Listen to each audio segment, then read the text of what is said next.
Hello, everybody. Welcome back to Kanga TV, home of North Melbourne fans, and welcome to the preview. Round 7, North Melbourne take on Port Adelaide at Adelaide Oval for the third time in South Australia so far in season 2025. The fun doesn't stop at Arden Street. I'm laughing because I sound ridiculous and I just wanted to address the elephant in the room. I am sick as a dog. I've got a terrible cold and I've been battling with this pretty much since Saturday afternoon, evening. So that is partially why I have been so quiet across YouTube in particular over the past few days. So I do apologize. I do sound nasally throughout this video, and it is what it is. I wanted to get something out for you guys. I wanted to get a preview to you guys of some sort ahead of Saturday's game. So we're just going to have to battle through the fact that I sound extremely nasally and congested. It's because I am. So I do apologize, and hopefully you guys still enjoy the preview, despite the fact that, yeah, I sound extremely clogged. I also just want to say thank you so much to everyone who watched my video from over the weekend that I made in place of a review of the Good Friday game, and the influx of comments and messages I've received over the past almost week has been overwhelming, and I've just been taking a bit of time as well to process all of those. Your support really means the world to me, and I wouldn't be doing Kanga TV if there wasn't an audience and there wasn't a community of people on the other side to interact with on a week-to-week basis. So for those of you who watched that video for the first time, or who have watched every video on Kanga TV up until this point, however you found it, thank you so much. Your support, like I said, really means the world, and I'm incredibly lucky to be able to share this platform with all of you. Like I said, you guys make Kanga TV what it is, so I wouldn't be here without you. So thank you so much. All of your kind words and messages and views and likes and subscribes really, really do mean the world to me. And I think with some time, I've had sort of just a step away this week. I definitely do feel better heading into this weekend against Port Adelaide, and then in the weeks to come. At the end of the day, I did say in my video over the weekend, I love this football club. I love the North Melbourne Football Club, and the only way, like I said, I would not be here showing up supporting them every single week if there was no club to do that for. So as long as North Melbourne still exists and is still thriving in the AFL world, then as will I. So I will be watching from my home this weekend, and then I'll be back at Marvel Stadium, like I'm sure many of you will, next Thursday night as we take on the Dons. But that is a couple of weeks away. Let's bring it back to this week. To help me out with the preview for this week's game, I have got my good friend Ant Alessiani. He is ThePear. I will leave all of his details in the description down below. We have a great chat about both North and Port Adelaide seasons up until this point. It's kind of become a bit of a modern day rivalry off field, but on field, the Port Adelaide have definitely got the better of North over the past few seasons. So we'll chat about that. We'll chat about the form guide, and we'll take a look into what will probably be a very challenging game over at Adelaide Oval this weekend. Hope you guys enjoyed the chat. Thank you so much for sticking by me, sticking by the club, and hopefully we'll be back here over the weekend celebrating a really, really big win. One can dream anyway. Thanks everyone. Enjoy. Anthony Alessiani, welcome to Kanga TV. It's a pleasure to have you. It, it's an absolute honor and pleasure to make my debut. I'm super excited for this. We were just talking before we jumped on air, and we've known each other for a very long time, but we've actually never worked together before. So this is very exciting for me as well. So thank you so much for joining. It's yeah, like I can't believe in a world that we're in with footy media just taking over that this is the first time we're working together. First time for everything. Better late than never, Yeah. as they say. We are going to talk all things Port and North this Saturday afternoon at Adelaide Oval. It's North's third time to South Australia in season 2025, and our second time at Adelaide Oval this season as well. I think only St Kilda has beaten us to the post with that one.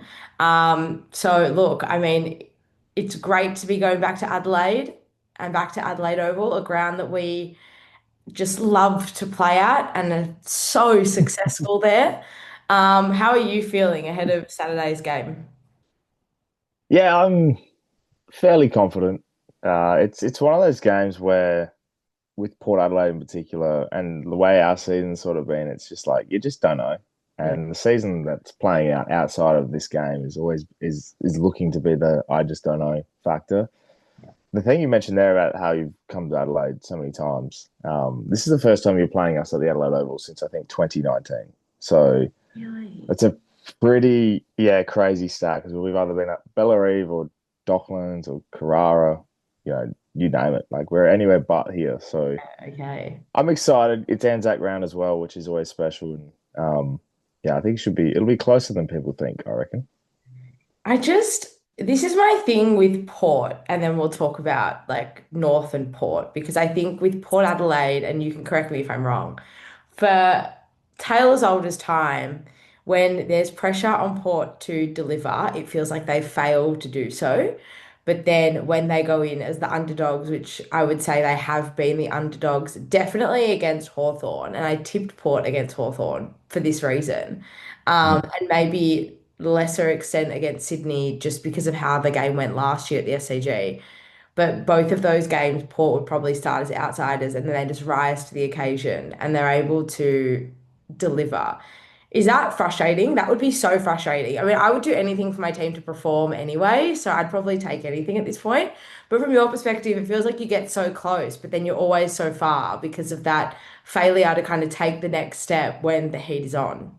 Yeah, I think it's a fair assumption. Um, with with us in particular, it's always been it takes a response to get us going. And we look at even a couple of years ago, we played Sydney at the SCG, and we had that famous win where Leary punched the ball away, and it started off a 13 game winning streak, which was great. We ended up going out in straight sets that year, but that's besides the point. It takes one thing to kick us into gear. Um, and I think it is frustrating because I look at last year and I was like, we were perfectly placed, perfectly timed, and we still stuffed it up somehow in the final series.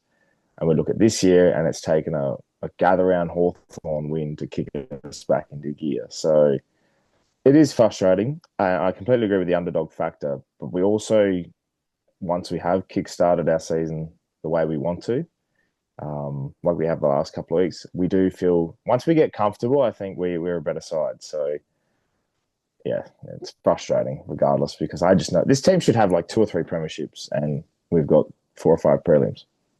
Yeah, I would definitely agree with that. There's definitely been moments where you just think, how have you let that one slip? It's happened a few times. I'm not going to harp on about that and make you feel worse about it. But you mentioned there you've started your season pretty well, probably in the past fortnight in particular. What do you think has been the change on field from the opening four rounds of the season compared to the last 2 weeks? And what differences are you noticing that has been able to get you the results? Well, I won't say the obvious. So the obvious one is Rosie, going to halfback. That's been one that's been obvious. But the one thing that's been something that we've sort of changed is our kick handball ratio.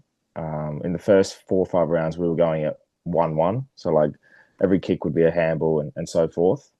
Whereas now I think we're going every 2-1, which is making it um, a lot more, I guess, structured in the way we're playing. And definitely against Hawthorn, that was the way we went. The SCG, you probably always have to do that because it's a smaller ground. But we play so much better when we put pressure on the ball carrier and then we just go bang, bang inside 50. That's why we've always been a territory team, keep it inside 50. And that's why we always end up with a high scoring, well, whether it's more points than goals, but we always end up with that factor. So that's been a big change. And it's almost like we've gone, right, this handball game does not work anymore. So let's just go back to what we were doing, which has gotten us to four prelims in 5 years and so forth. So that's probably been the big change. And Ollie Lord coming in as well. I think an underrated part of our game plan is the big bloke up forward. So he's been there. And whilst he hasn't got the touches, got the marks, got the goals, it's the presence. Yeah. Well, you know it yourself with North Melbourne. Nick Larkey down there, huge. So it's just a presence thing. So with a few tweaks, we look a little bit better. I don't like the last quarter fade outs that are happening. They get the heart rate going, but a lot better placed, I think, than we were in round 3 and 4 and those shitty losses Essendon and St Kilda.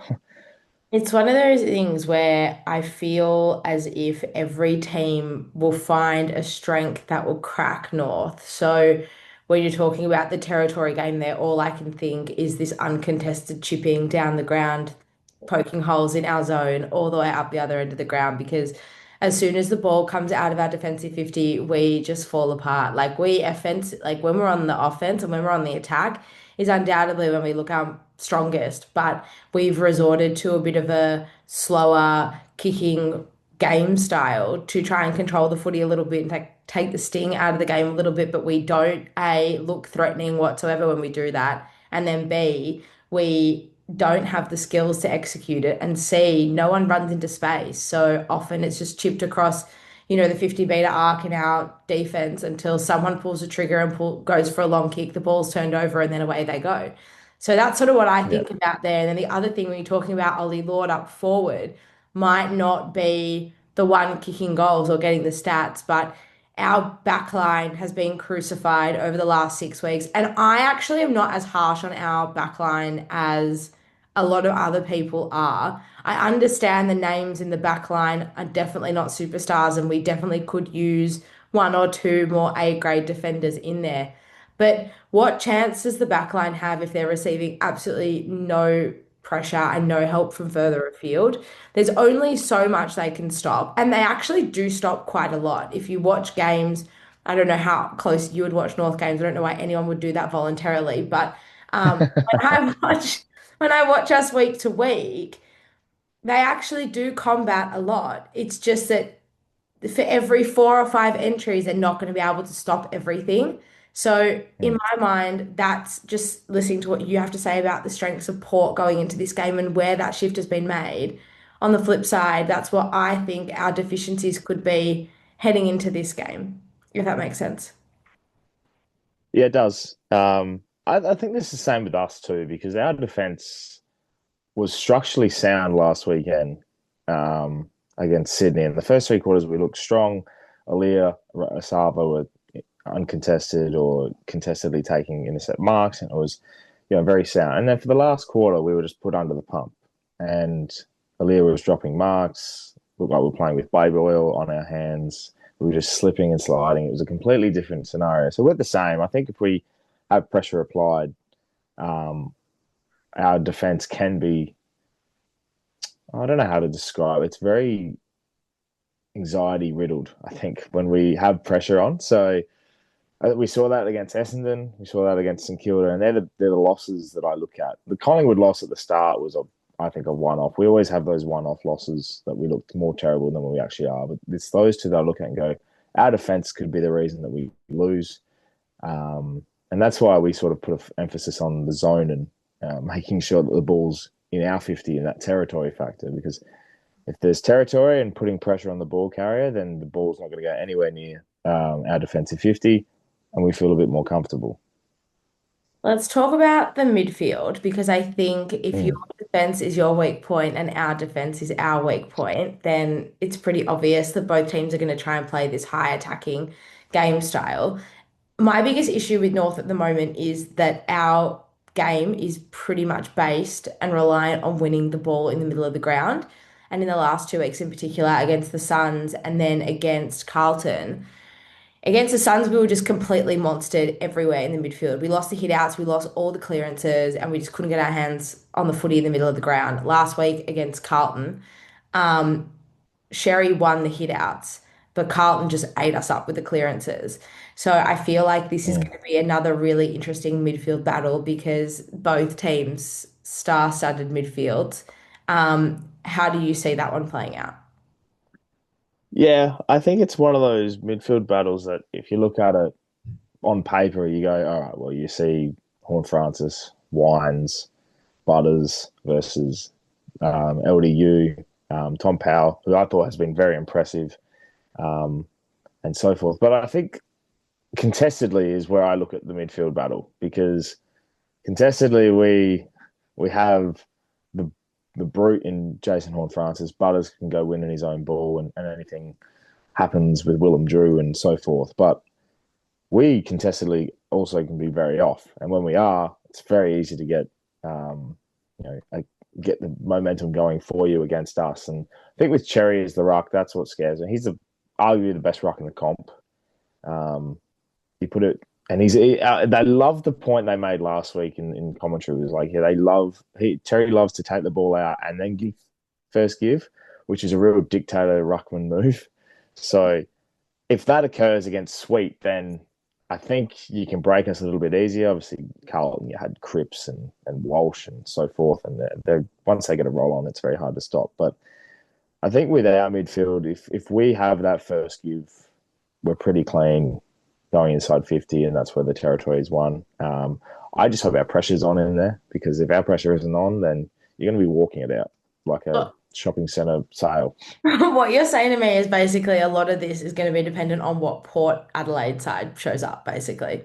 Yeah, pretty much. Right. If we don't show up, then you might be into it. Like it's generally, if we don't show up, we're costing ourselves this game pretty much. Okay, well, I'm going to take that back to the team and let them know that. Fired up a little bit. Um, Willem Drew, does he Mm. still play a tagging role when necessary? Because I know that's kind of how he made his stamp on this side when he initially came in. We don't have a tagger in this side. Will Phillips has been in and out and has successfully tagged some of the game's best midfielders, yet still can't get a game. Defensive pressure, like I said, high up the ground is something that we desperately need. He's had 20 tackles in the last two games in the VFL. I think it would be, I mean, fans are screaming for him to come into the side. I feel like it should have been a no-brainer at this point to bring him into the side. Do you have that with Willem Drew? And if, I mean, I still see him, even if he's not tagging, as a bit more of a defensive, kind of in and under midfielder. Do you think there's still value in that defensive tagging role in the midfield? Um, it's a good question, because I've seen him do the job and do it well, but I've also seen it sort of um, not be as effective. And it's got to be the right type of player, I think, because with Willem, he'll tackle anything and anyone. And I reckon 6 times out of 10, he'll have a game where he has more tackles than touches. And on the weekend was primary. He had 10 tackles, had 9 touches. So I think early on, I would say just go straight to LDU, see how much of an impact that's happening, and probably play it from there. He was doing it last week, I think, on Heaney, but then Heaney was sort of going forward, and it didn't really work. Did it in the prelim as well, and that failed miserably, obviously. So I think with North in particular, it's hard because Rosie's our number one tag, like our player to tag. Putting him at half back, it's like they tried to tag him last week with James Jordan, just got off the leash, and then had to put him in the midfield, which means then you lose a midfield position. So do you tag Horn Francis? Well, then he goes forward. Do you tag Butters? You probably could, but that bloke would find a way in anything. It's hard to shapeshift. Then you can go tag Ollie Wines, who is our leading disposal getter, even with a half a heart. Like he knows how to Oh, that get hard. his disposals. So it's a real. Our midfields are very tough to tag in a sense of I'm not sure you'll have the impact you want. Yeah. I mean, it's look a wait and see. I mean, we could be having this discussion. The teams come out tonight. This will go up on Thursday, so it'll go up tonight, and he won't be there still. Poor Will Phil. So it could be all a non-discussion in 24 hours time from now.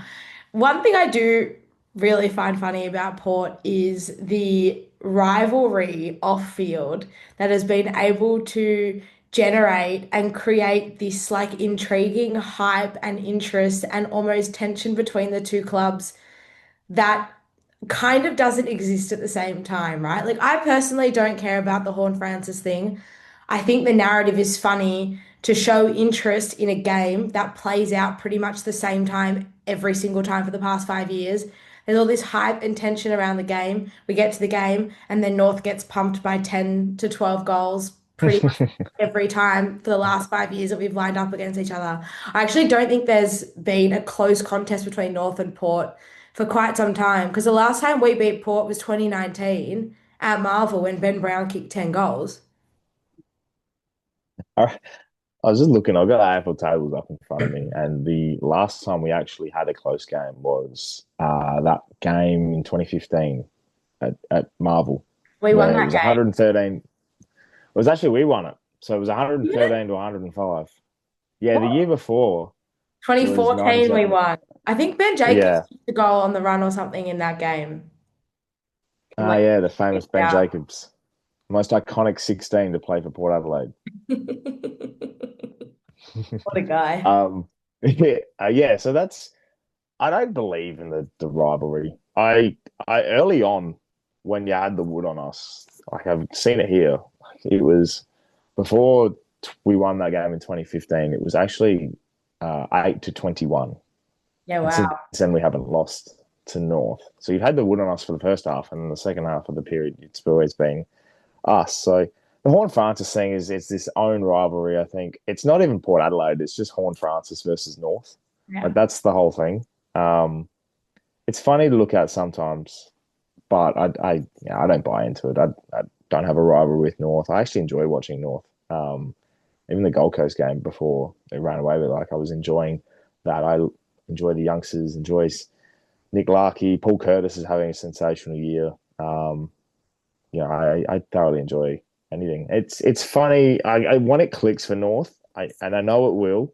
When it clicks for North, you'll go from 15th to 4th in a matter of a year. It'll happen. That'll be nice. I'm waiting. Everyone tells me that it's going to happen, and I'm waiting. So we're waiting maybe a little bit impatiently at this point, but hey, we'll do what we can. Um, Happened to us. yeah, and look, I don't disagree with you. I do think when everything does click, I think the one, I don't know, like maybe the issue for me at the moment with North is I feel like we've had the same problems for a while and we've neglected Mm, them. So, and I made this comment in a video I posted over the weekend after the loss to Carlton on Good Friday. We know that we have an imbalance in the forward line. So over the offseason, we brought in Jack Darling, and the way our forward line's functioning now as a whole is so much better. We know we've had issues down back, and we've neglected those issues for a really long time. And we thought that the issue would be resolved when Griffin Logue was fit and came back into the side because he did his ACL and missed most of last year. And he's been pretty ordinary to start the season. So when you've got fans calling for Toby Pink, and it's no disrespect to Toby Pink because he's played 2 games this year and he was excellent. But if you're calling in Toby Pink to replace Griffin Logue, who we lured over from Fremantle on a hefty salary, I mm. think you've got a few problems there. Yeah, it definitely is the case. But I do say the Jack Darling thing intrigues me because if there's ever a side for him to kick a bag against, it is Port Adelaide. Jack Gunson kicked 6 against us the other week. Tim Membry kicked 4 against us. Anyone over 35 or 30 odd playing in the forward line has a very good chance of kicking goals. Jack Darling 4 plus this week. Yeah, I'm the chief of the JD fan I club, would so back it in. my ears. So I'll be penciling him in for 6 this week. 6 out of the 7 that you'll kick. And there he is with the kicker. Yeah, I just had to. Sorry. All right. Talk to me about how this game's gonna unfold. What do you see happening? How do you think sort of the narrative of the game comes to be? I think the way this game sort of how I envision it is North come out with a fast start. We saw last week, um, slow start against Carlton sort of set the tone for the rest of the day. Once you start clawing your way back and then things don't go your way, it always never ends up being the result you want. So I think it'll be hot early. We've started pretty well the last couple of weeks, but have been slow. And we've put an emphasis on our starts. So I think it'll be pretty close early on. I do see just that class of Horn Francis, Butters, Rosie, those types of players, just having that edge. I think Georgiadis is obviously in great nick. Our smalls have been, I wouldn't say on fire, but I would say they're potent enough. And Power Pepper, Rioli, even Tommy Cochran, who's playing his 3rd game this week, like Adelaide oldest trap bloke, these types of players will have an impact. So I think my sort of feeling is we just have one quarter that will just be the difference. It will be a 6 goal to one quarter, whether it's the second quarter, third quarter, or even the last. It'll just be one quarter where we make a difference, and it'll be a stiff arm contest throughout. So I don't particularly see us pumping you like the 10 goals have been at Bellarine for the last 3 years. But I do see us just being a little bit more classy. But who knows? What do you think? Yeah, it's interesting because we haven't won a first quarter this year. A couple of times that has simply been inaccuracy on the scoreboard, but we haven't won a first quarter this year. I think our backs are so far pushed against the wall. I haven't seen pressure on the club quite like we've seen this week following Good Friday. Our failure to respond to LDU's re-signing against the Suns. And look, to be fair, most of that Suns game was pretty competitive. We were in front with 6 minutes to go in the third, and just the way it just spun in a quarter and a bit was pretty disappointing.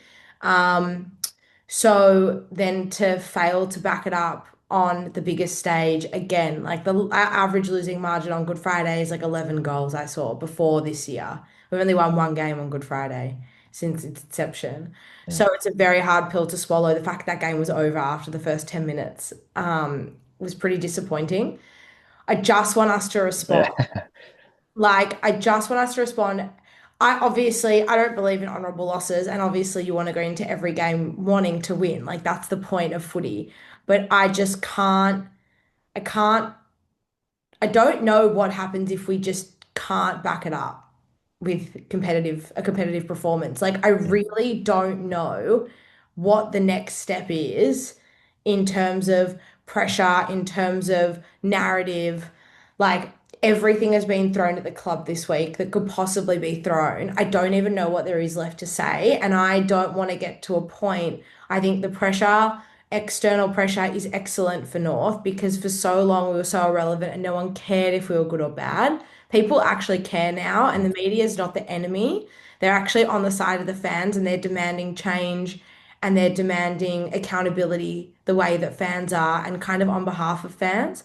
And so I just don't want us to come over to Adelaide. It's probably one of the worst fixtures we could have, it's probably the worst fixture we could have asked for on the back of the last 3 weeks because this is our worst trip in footy. We haven't beaten Port for a really long time. We've never won a game at Adelaide Oval. We haven't won in South Australia since like I think it's 2011 was the last time we won in South Australia. Um, so it's bad, but now is a time for us to show some sort of response and show that it means something to us. Whether it means bringing the 4 points home or not is a different story. But at this point, I'm back to square one of just wanting to see a bit of fight. I don't like that you've painted all of that on a canvas, and now I'm sitting here going, "Shit, we're in trouble." It's one of those things with Port. It's like I can never really be comfortable, and it's even like one of those things where you just sit here and go, you just have to wait and see because I can sit here and go, oh, well, we should win this game, 5 or 6 goals. I'll take it. I said this against St Kilda, and we ended up losing. Um, so yeah, that makes me a bit nervous, to be honest. Oh, no. We'll have But to, I know how you feel though, yeah. because similar with us, like the succession plan is painted as this change that we've all wanted as fans, and everyone's skeptical about it. And now the media is like it's pushing that narrative of this is the reason why we're 3-3 and so forth. It's kind of like doing a click and collect on Afterpay. So it's just like we've got it, but we're not there yet. We haven't fully paid for it. So yeah, it's thanks, Barney. Appreciate that. I'm really just looking forward to this Saturday now, eh? I can't wait to see the back and forth that goes on between you and I during this game. Then it'll just be like, and you're getting cursed, guys, like the whole way through the game I hope it's a draw. until the third quarter comes, and there's the 6 goal onslaught from Port, and it's like I told you so. You could be right because if it's the third quarter, we haven't won the last quarter this year. So we'll put Okay. you 7 goals down, and then you'll win 5 goals to 2 in the last quarter. And only lose by 18 points. Thanks to JD's legacy quarter. I told you he'd kick 5 or 6. I'm telling you. You'll be the first to hear about it if he does. Trust me. You can put it on the pin board. I'll let you know about it because I said it here first, and I guarantee it. Great. I'll be sure to let everyone know. We love JD at this place. Quickly, just before we go on to tip and final margin and everything, the succession plan, you did mention it. I forgot to ask you about it. How are you sitting with that? How are you sitting with it at the time, and how are you sitting now that you're 6 games into it? I'm pretty much on the same stance as I was at the start. It was just the wrong timing to announce it. Internally, you could have promoted it and suggested this is what's happening, and then get to a later time in the year and announce it. I don't like the fanfare of giving Ken a farewell tour. I put it to like a John Cena farewell tour in the WWE. Like it's just I Cena got that title. I don't think Ken's getting a title. I don't think he's getting that Premiership Cup. So I don't really like it. I don't like using it as an excuse for how we've performed because it just promotes this narrative in itself. Like I don't want that to be the reason we succeed or lose this year. I want it to be the fact that we've actually implemented things differently. There are signs of Josh Carr's vision, but there's also that Ken DNA that we've had for the last 12 years. I want that to be what the reason is, not, oh, we've labelled it succession plan, we announced it, so this is the reason why we have kicked 5 goals, 12, and then lost to North at home. That's not what I want to see. So I hate it. I really hate the whole thing, but if it ends up being successful or not, I at least know that there's a direction next year. Just want to see us to do well on field this year because I don't want this year to be a waste. That's the whole point. If this year's a waste, well, what am I paying money for? Yeah, I know what you mean. What would be a pass mark for you for 2025 in all that? Or start of the year, I said top four is still that pass mark. Whatever you can envision from there is what it is. Right now, I think just being in the 8 will be enough for me because I know that there isn't that. I don't know. There's just not that quality about Port Adelaide. I still believe we can do something, and this year's a crazy year, and I won't put it past anything. But I think just making the 8 from here would be a nice, and then just make what you can. Great. Well, how are you going to go this weekend against North? Are you going to be a step closer to making the 8, or is this going to be one that, you look back on at the end of the year and think, damn, we should have won that game? Yeah. Well, if it's Port Adelaide, then you can put it with Essendon and St Kilda and be the ones that we should have won. But in all honesty, I'm tipping us by, I think I said 20 odd points in the preview. I can't remember, but I'm still sticking to that 25-point mark. I think 4 goals at home, North response will be good, but I think we'll just maybe kick straight, and that'll be the difference. Okay. I mean, that honestly that's fine for me. I mean, I would go, I just said to you before, I don't see us winning this game, let alone coming within like, 8 to 10 goals of Port. So if we were to lose by 4 goals, I hate honourable losses and I will just bang on about until the cows come home. But I just don't know if I see a world where North get close to Port. So I'll just take the 4 goals, give you the 4 points, and then run away with it. I think I think the one thing you got to know about Port is we could be up by 10 goals, Mm. but you might end up only losing by 4 because we'll take the foot off the gas. Yeah, and we might. I mean, we have in the past couple of weeks, past few weeks, like kicked in late and a few junk time goals and made the scoreline, I don't know, respectable. I don't think the last 3 weeks our Yeah. scoreline's been respectable at all. But I guess we'll just wait and see. And thank It's you so much for for joining me. I'm interested to see how our conversations on Saturday go on the back of this. Well, the funniest part about it all is we can say everything we do now, and then Saturday we do completely different, and I'm just going to be horribly hungover. So that's going to be a real massive win for all of us involved, especially if it's close. Oh, good God, I don't want that. But it's been a pleasure to be here, Marnie. I'm so excited for this game. Beautiful face of all Port fans. Yeah, I literally would be just the description, like it's just anxiety riddled, but also hopeful, but also not sure, but also going to send the club the bill for therapy. Okay, well, that's better than living your entire life in despair, like me and most North fans are. Good You luck. always have Frank the Tank. Yes, well, look, I mean, that's the thing, right? If all else fails, at least I've got the 2014 elimination final that I can watch in comfort. Thank you for being here. Thank you for Thank you for having me. that beautiful Frank the Tank, and best of luck on Saturday. Just not too much luck. Not too much luck to you guys either, but enjoy the travel. Thank you very much. Thank you.